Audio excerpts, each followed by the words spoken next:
Good morning student. तो चलिए आज हम फिर से एनसीईआरटी क्लास 6 का जो चैप्टर था, सेकंड चैप्टर के जो भी रिमेनिंग पार्ट्स है उसको आज हम कंप्लीट करेंगे।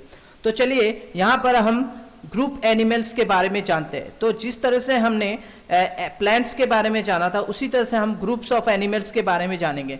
तो हमने ऑलरेडी 2.3 या 2.2 में वहाँ पर हमने कई सारे एनिमल्स और प्लांट्स के बारे में जाना था, उनका एक्टिविटी, वो कैसे चलते हैं, वो क्या खाते हैं, वो उड़ते हैं या वो पैदल चलते हैं, क्या था वो हम वहाँ पर जाने थे। तो मैं एक बार ऊपर की ओर चले जाता हूँ, एक बार मैं अपने जो हमारा जो पीडीएफ फाइल है उसको मैं एक बार चेक कर लेता हूँ ताकि हम और एक बार रिवाइज कर ले। तो यहाँ पर आप देख सकते हो ये 2.1 हो गया और ये हमारा 2.2 हो गया, जहाँ पर हमने क्रो के बारे में, एंट के बारे में और काऊ के बारे में काफ़ी कुछ जाना था कि वो क्या खाते हैं, वो उनका चलने का स्टाइल क्या है, ठीक है, उनका घर बनाने का स्टाइल क्या है, वो कहाँ रहते हैं, ये पूरा का पूरा चीज़ नेचुरली हमको धीरे धीरे जब हमने ऑब्जर्व किया, जब हम किसी गार्डन में गए हैं और उस गार्डन में हमने इस तरह का चीज़ देखा तो हमने इनको ऑब्जर्व किया, ठीक है। तो इस तरह से अब हम जाएंगे नीचे और अब हम एनिमल्स के बारे में जानेंगे, क्योंकि हमने प्लांट्स के बारे में जान लिया था, अब हम एनिमल्स के बारे में जानेंगे। तो एनिमल्स क्या होते हैं? एनिमल्स आपको मालूम है जो जीव जंतु होते हैं, जो जैसे गाय हो गया, फिर आपके एंड्स हो गया, मतलब चींटी हो गया, फिर मधुमक्खी हो गया, या फिर आपका बटरफ्लाई हो गया, मेंढक हो गया, फिर स्नेक्स हो गया, फिर आपका क्या है यहाँ पर मछली हो गया, फिश हो गया। इनके बारे में अभी हम जानेंगे। इनके बारे में हम क्या जानेंगे? हमें ऑलरेडी कुछ ना कुछ मालूम है, हर बच्चों को कुछ ना कुछ मालूम है। यहाँ पर भी हम इसी के बारे में और अच्छे से डिटेल्स में जानने की कोशिश करेंगे, ठीक है। तो चलिए आगे बढ़ते हैं। तो इस टेबल में आपने काफ़ी कुछ, मतलब ये पिक्चर में आपने काफ़ी कुछ देख लिया होगा, बहुत सारे चीज़ देखे होंगे। अब हम इनको आगे बढ़ेंगे, इनको पढ़ के हम थोड़ा सा जानेंगे। तो पहले ये 2.5 टेबल देखते हैं। यहाँ पर एंट के बारे में लिखा है। तो एंट का मूवमेंट क्या होगा ये आपको भी मालूम है, मुझे भी मालूम है। तो यहाँ पर हमें लिखना होगा वॉक, क्योंकि वो वॉक करता है, ठीक है। और उनके पैर होते हैं, उनका कोई क्या वो तो उड़ नहीं सकते, तो उनका लेग्स होगा। तो लेग्स यहाँ पर हमने दिखा दिया, ठीक है। और एंट्स का लेग कितना होता है? 6, जो कि हमने ऑलरेडी प्रीवियस क्लास में पढ़ा था। उसी तरह से गोट के बारे में, गोट क्या करता है? वो वॉक करता है या दौड़ता है?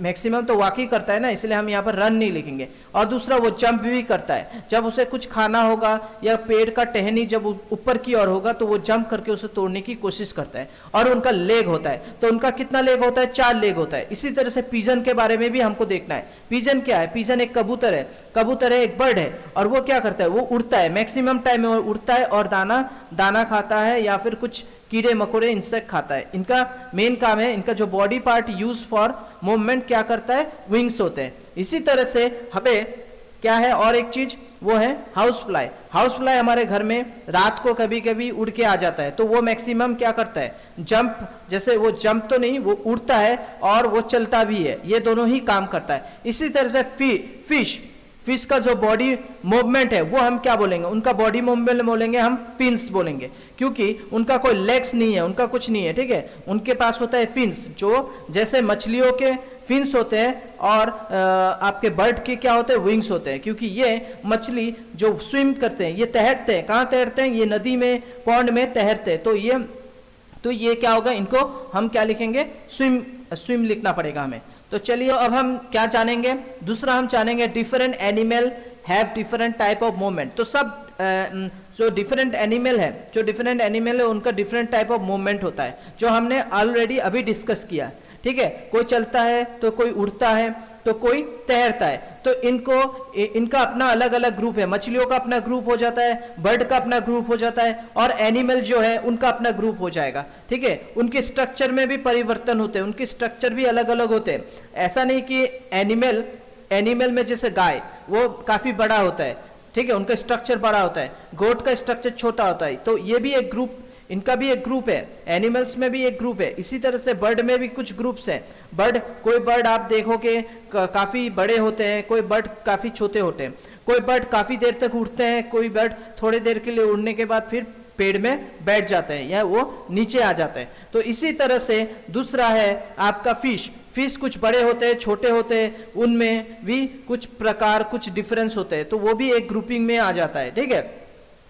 तो अब हम जानेंगे एक अननोन, सॉरी एक नोन, एक तो अब हम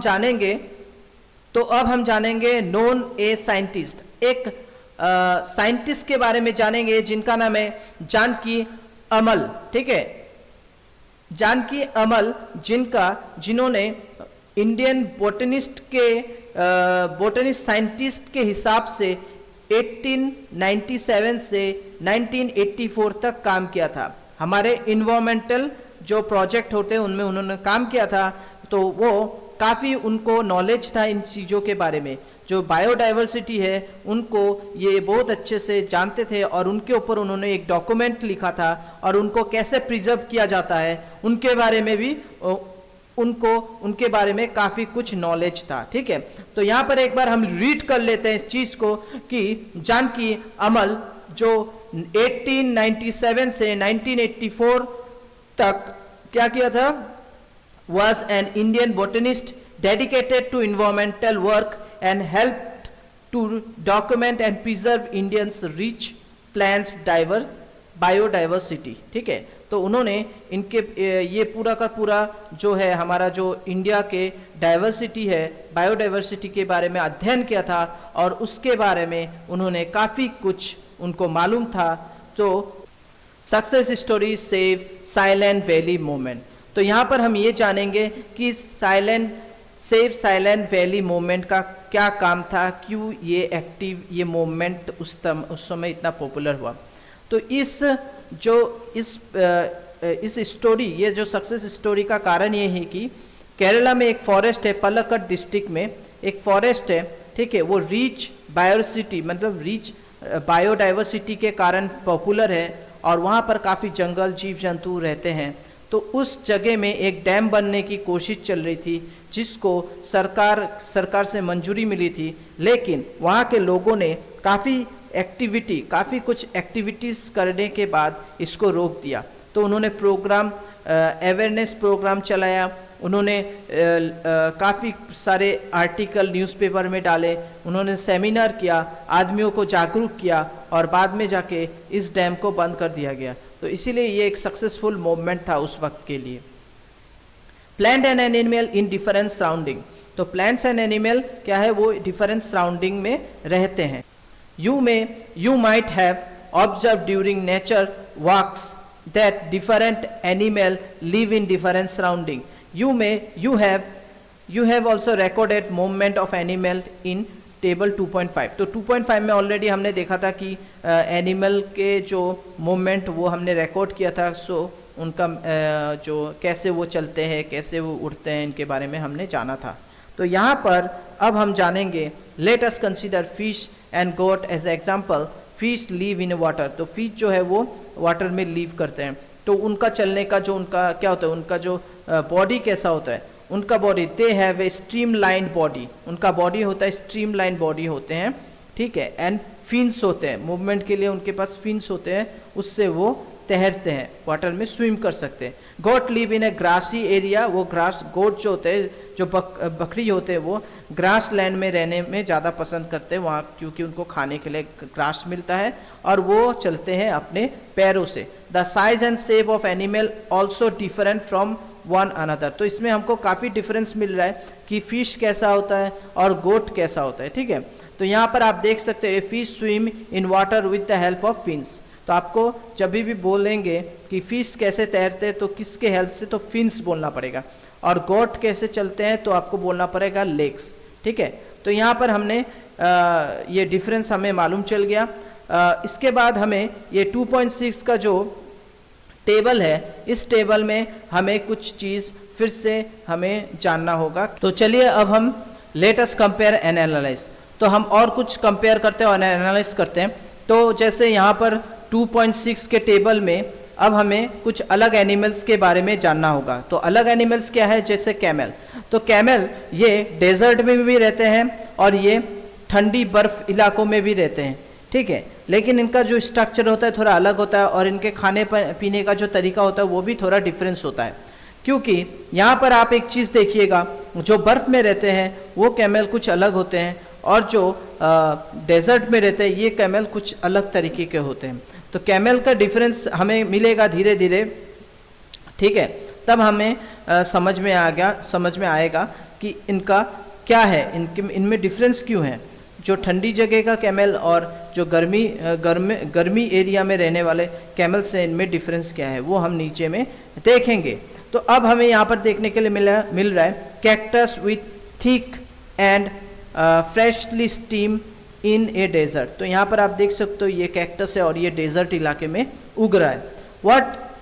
what are your observation regarding plants and animal found in various region?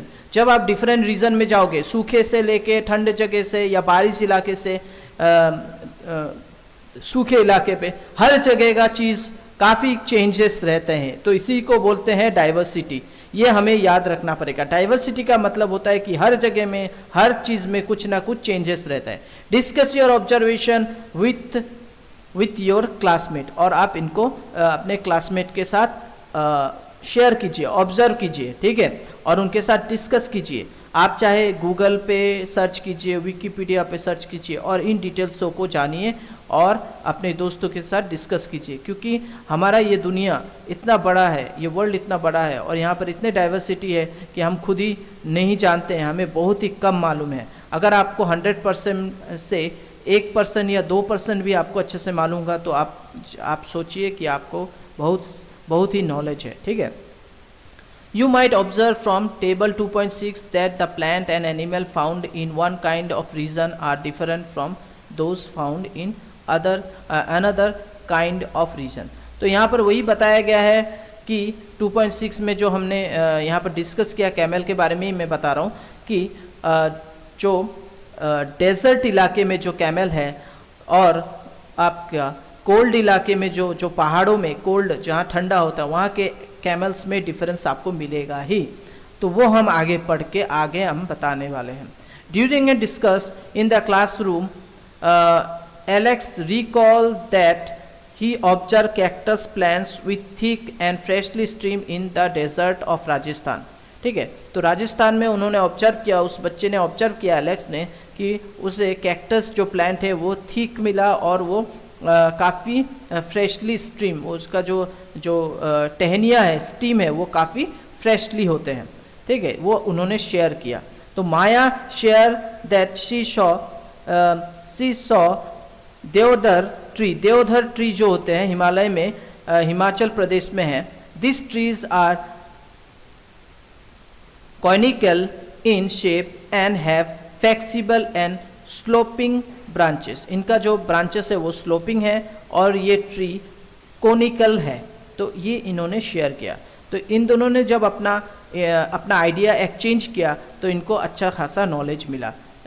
Rajasthan का जो एलेक्स है उसको ठंडी जगह के बारे में मालूम चला, ठंडी जगह में पेड़ों के बारे में मालूम चला, और जो माया है उसे गर्मी के जगह, मतलब जहाँ पर ज़्यादा गर्मी होता है, जहाँ पर डेजर्ट होता है, उस जगह के कुछ पेड़ पौधों के बारे में मालूम चला। तो ये एक नॉलेज बढ़ाने का तरीका होता है। Notice that these two types of plants found in different region are different from each other. Why is it so? Why does the biodiversity of a region vary from that of another? Let us find out. तो यहाँ पर यही अब इनके अंदर में एक question arise हो गया कि ऐसे क्यों होता है, ऐसा क्यों होता है, गर्मी के जगह में कैक्टस के पेड़ पौधे क्यों उगते हैं और ठंड इलाके में, हिमाचल इलाके में, पहाड़ी इलाके में आपके देवधर पेड़ क्यों उगते हैं। तो ये दोनों रीज़न को अभी ये इनके माइंड में आ गया है और ये इनके बारे में जानना चाहता है, या हम जानेंगे आगे चलकर, ठीक है। तो चलिए अब यहाँ देखते हैं। This is a very little water, there is a very little water available in a desert, a hot in typically very hot during the day and very cold at the night. Therefore, you will find plant and animal in this area that can tolerate and survive both the hot condition during the day and cold condition at night. The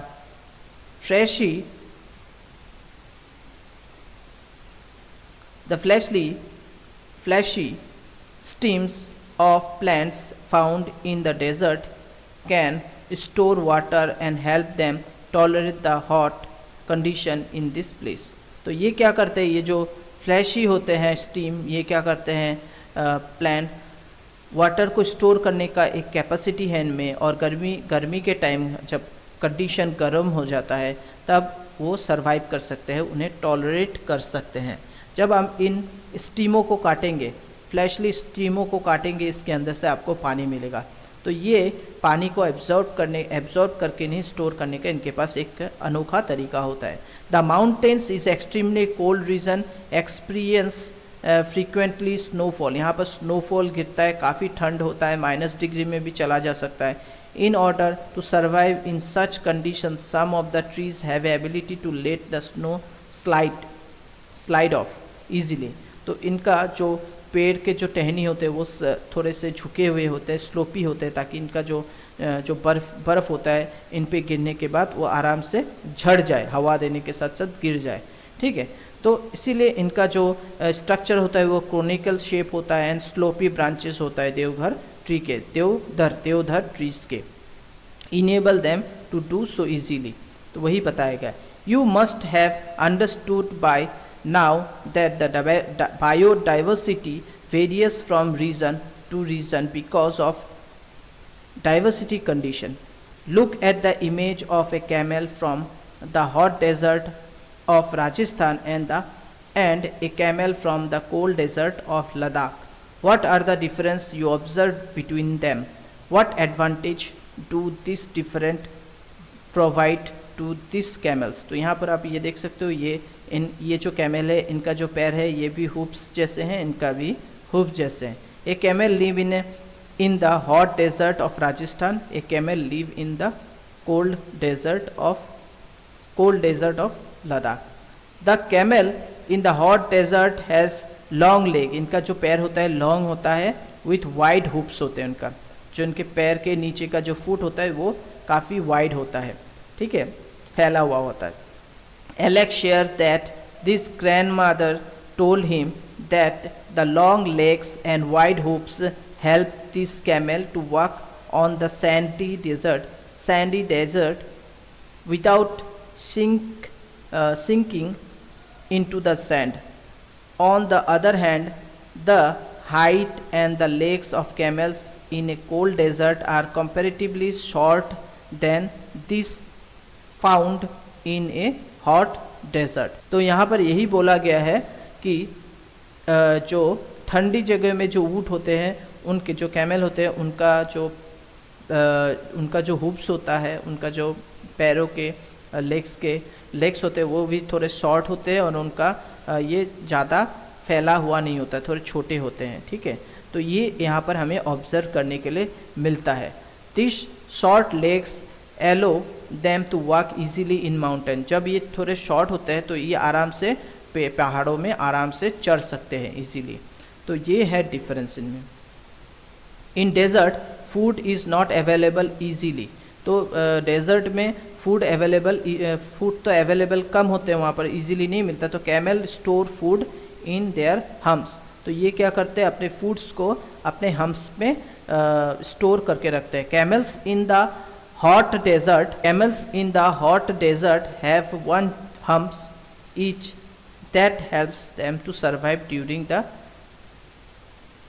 scarcity of food. जब उनके पास food की कमी हो जाती है तो वो अपने हम्स से निकाल के उन फूडों को खाते हैं। ठीक है, camel in the cold desert have a 2 humps, उनके पास 2 हम्स होते हैं,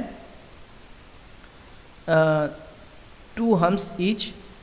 this 2 humps shrink in later winter because there is not much food available in the cold desert. तो इनका भी सेम वैसे ही तरीका होता है कि ठंडी के मौसम में जब काफ़ी बर्फ़ पड़ता है, घास और आपके पत्ते नहीं रहते हैं, तब उनका अपना जो उनका हम्स होते हैं उनमें वो उनको श्रिंक करके रखते हैं, और विंटर में इनको वहाँ से फूड मिलता है, वहाँ से वो फूड निकाल के, या उनका डाइजेस्टिव सिस्टम ही ऐसा है कि ऑटोमेटिकली वो वहाँ से आराम से उनको वो चीज़ मिल जाता है जो भी फूड उन्होंने स्टोर करके रखा था, और वहाँ से वो खा सकते हैं। They have to use food stored in their humps during that time. Moreover, they grow long hair from head to neck. उनका और जो ठंडी के इलाकों में, मतलब ठंड इलाकों में, जो ठंड डेजर्ट में जो कैमल रहते हैं, उनका जो मतलब उनका जो हेड से लेके नेक तक, मतलब माथे से गले तक उनका पूरा का पूरा बहुत क्या होता है, उनका हेयर होता है, ग्रो हेयर, बहुत ज़्यादा हेयर होता है जो उनको ठंडी में उनको सरवाइव करने में हेल्प करता है. ठीक है. What other features can help camels to survive in the desert? Other students also start sharing their observation. Kashi and from Rajasthan say that camels excrete a small amount of urine. This dung is dry.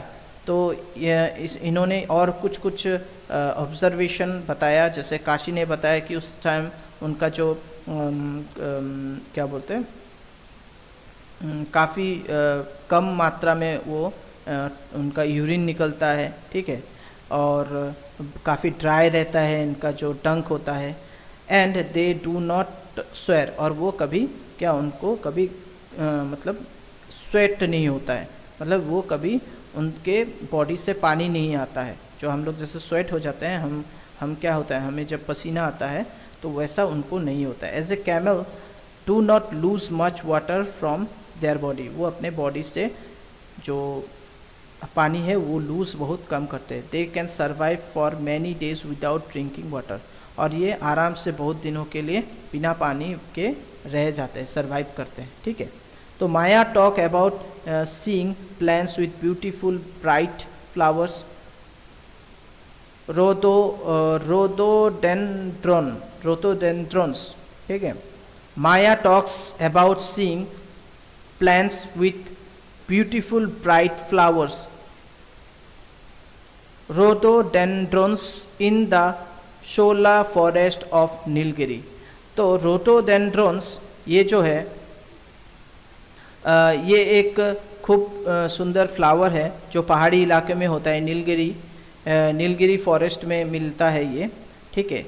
तो ये इनका height short होता है, have a similar smaller leaves. इनका जो पत्ते होते हैं छोटे होते हैं, सर्वाइव करते हैं, छोटे leaves to survive through the heavy wind on mountain.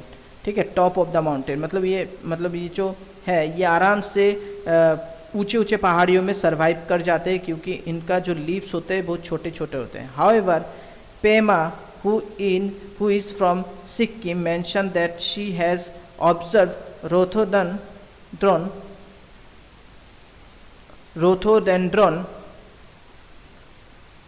in the nearby mountain to be taller. तो सिक्किम में जो है इसका थोड़ा सा अलग नेचर है, वहाँ पर इन प्लांट्स का अलग नेचर है. वहाँ पर ये थोड़ा सा ये जो है ये यहाँ पर हम देख लेते हैं. तो वहाँ पर क्या बोल रहे हैं, तो ये टॉल होता है, वहाँ पर ये लंबे होते हैं. Even plants such as a rhododendrons may exhibit different features in different region to survive the condition of those region. ठीक है. तो हर जगह का तो यहाँ पर यही बताया गया कि दोनों जगह में ही उगता है वो पहाड़ी इलाका है.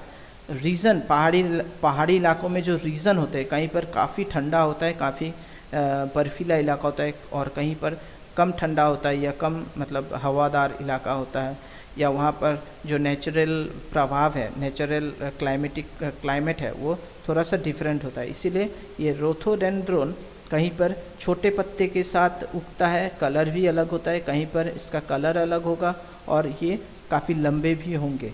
तो ये वेरी करता है रीजन के ऊपर. Sagar tells his classmate that he went to the Andaman and Nicobar Island with her parents for special events. He saw huge whales and colorful fish in the ocean. तो वहाँ पर उन्होंने कई सारे whales मतलब बड़े बड़े whale fish देखे हैं और colorful fish देखे हैं. His father explained that the streamlined body of fish make it easy for them to swim in water. जो streamlined बॉडी होता है वो आराम से मतलब इजीली वो फ्रेश मतलब वो आराम से इजीली स्विम कर लेते हैं पानी में, ठीक है। तो यहाँ पर हमें काफ़ी कुछ चीज़ समझ में आ गया है, आज हमने काफ़ी कुछ यहाँ पर पढ़ा है। तो इससे हमें एक चीज़ मालूम चलता है कि रीजन वेरी करता है, अलग अलग रीजन के क्लाइमेट के वजह से वहाँ के पेड़ पौधे भी थोड़े अलग होते हैं।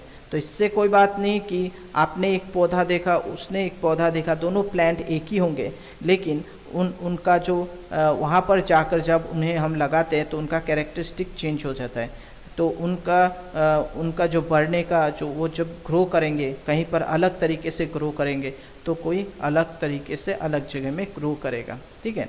जैसे हमारा खान पान चेंज हो जाता है। अभी मैं असम में हूँ तो मेरा खान पान चावल दाल ये सब चल रहा है। तो अगर मैं चला जाऊँगा अभी कर्नाटका में तो वहाँ पर मुझे इडली डोसा खाना होगा, तो वहाँ का खान पान मुझे क्या होगा, हैबिचुएट हो जाएगा। तो इसी तरह से हमें इन चीज़ों को बहुत अच्छे से समझना है और आगे बढ़ते रहना है। तो आज मैं यहाँ पर ही कंप्लीट करता हूँ क्योंकि काफ़ी लेंदी हो जा रहा है और थोड़ा सा चीज़ बाकी है वो हम नेक्स्ट क्लास में कंप्लीट कर लेंगे। Thank you.